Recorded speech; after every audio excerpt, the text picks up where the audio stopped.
Kartof yükündə gizlədilən külli miqdarda dərman aşkarlanıb. Dövlət Gömrük Komitəsinin Əməliyyat İstintaq Baş İdarəsinin hədəf mərkəzi tərəfindən tətbiq olunan müasir risk analizləri, rəqəmsal hədəfləmə alqoritmləri və real vaxt nəzarət sistemləri hesabından xüsusilə külli miqdarda dərman vasitələrinin qaçaqmalçılıq yolu ilə ölkə ərazisinə gətirilməsinin qarşısı alınıb.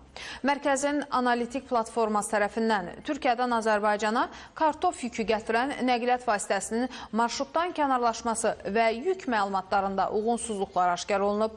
Tovuz Gömrük İdarəsinin Qırmızı Körpü Gömrük postu üzrə nəzarətə götürülüb. Aparılan koordinasiyalı tədbirlər nəticəsində nəqliyyat vasitəsinin yeri müəyyənləşdirilib və ilkin baxış zamanı yük yerinə qanunsuz müdaxilə faktı aşkarlanıb.